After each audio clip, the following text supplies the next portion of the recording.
name's Hermida. My setting is I get to a quiet place, which is sometimes really hard to do, but I have to be intentional about it. So I'll either go into the basement, or I'll wake up really early, or after my kids are asleep, I'll get into bed and I'll actually take my Bible with me and I'll read. I've even gone to the car before and just shut the door and had my devotion there.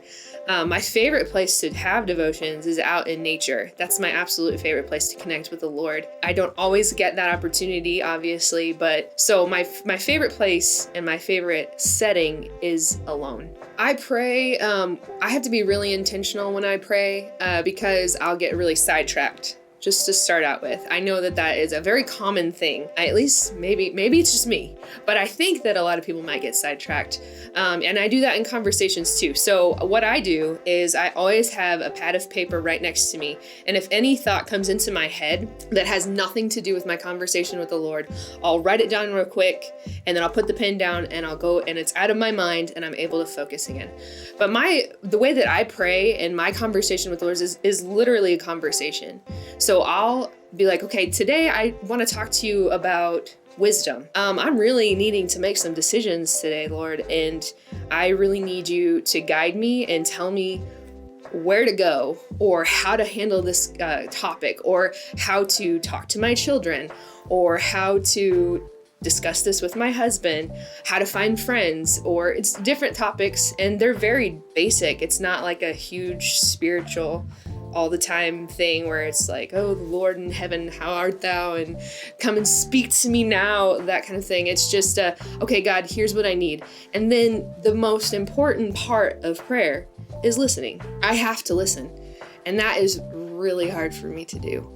But I've had to learn that because it's pointless to pray if there's not a time where God can converse back with you. So it's important to learn his voice and to listen, because if you're just doing all the talking, I don't see a relationship in that. It's more of a honey-do list or a one-sided friendship, but a relationship is you discussing something with someone. That's in getting to know their heart and then sharing your heart and then hearing what they have to say about it. So that's how I pray. It's a discussion between me and the Lord. Honestly, sometimes it's more the Lord talking to me, so I'll be listening. That's why I have to find a quiet place. And like I said, I'm not perfect and I'm not a person who can just sit still and focus for a long time. So I have to have this pad of paper next to me. And it is full. I'll have like 3 pages by the end of like 20 minutes of prayer. That's how I pray.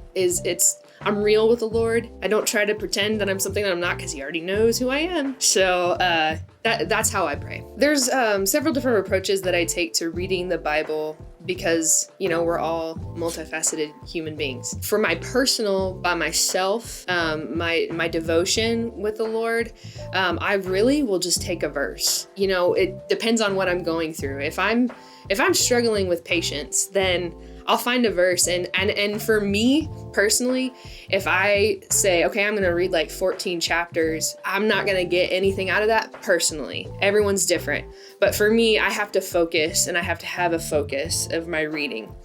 And then a lot of times I'll be like, okay, I'm going to read this chapter and I'll get stuck on a verse. And for me, if I get distracted by a certain part of a chapter, then I'll just kind of try to break it down and apply it to my life. I'll even ask the Lord, like, okay, God, this doesn't make sense to me. Or how do I do that? Like, how does that doesn't seem, because a lot of things that Jesus says, it's like, okay, that seems really backwards to me. So how can I apply that to my life? Because Jesus, he came and he was a person who revolutionized. He had a revolutionary way of thinking. And even in this day and age, if you read what Jesus said and things that he tells us to do, it's like, that's not what I'm taught every day. I really have to think about it and I can't do bulk reading. That's not for me. Now, when it comes to, like, for me and my husband, one way that we connect is we do the Bible app, the YouVersion Bible app, and we'll do different studies and you can connect with your friends on that app and go through a study, and you can actually comment on it at the end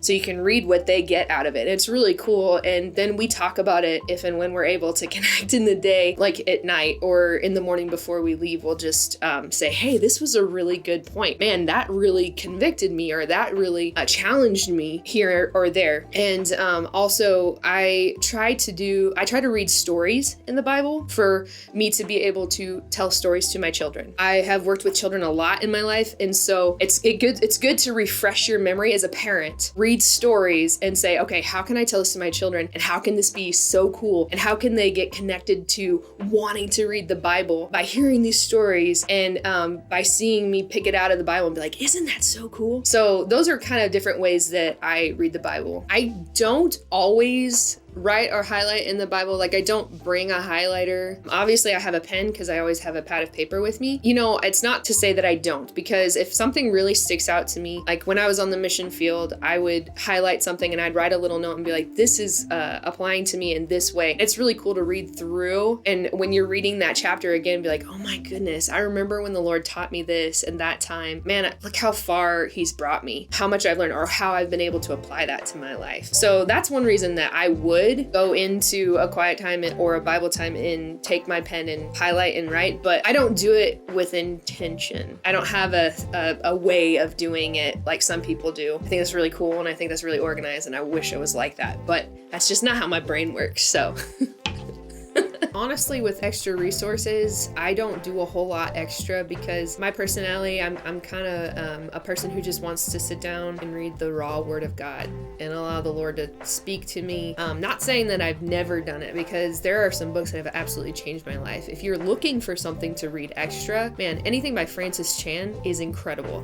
His book, Forgotten God, is scripturally based, and it's so good. Like, it changed my life, changed the way that I think, the way that I pray, and my relationship with the Lord. So I encourage anyone to read anything by Francis Chan. But I really just like to sit down with the Bible and, like I said, pen and a piece of paper so that I can get my thoughts out, so that I can focus. When it comes to devotions with the Lord, or time with God, you know, I think that there's three things in my life that I've had to really focus on. And the first one is being intentional. As a mother, that is so key, because if you're not intentional with something, then it's probably not gonna happen. When it comes to time with the Lord, I would say be as intentional as you possibly can be. I'm a mother of 4, and it can get tricky sometimes. But if I don't, in the beginning of the day when I wake up, if I don't say, okay, this is the time where I'm able to put it aside and step away, then it doesn't happen.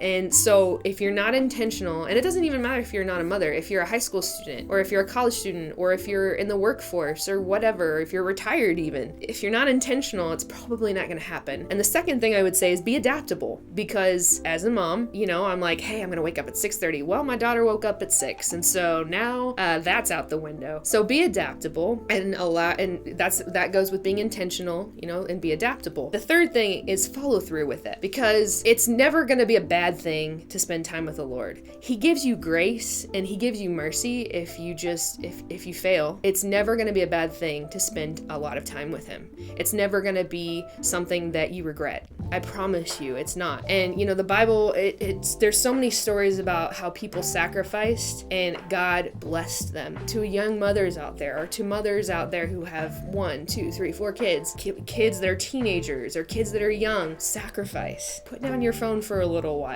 What do you do to unwind? Take that time, put it into the Word of God, and I promise you, you won't regret it. Just make sure that you're intentional, adaptable, and that you follow through.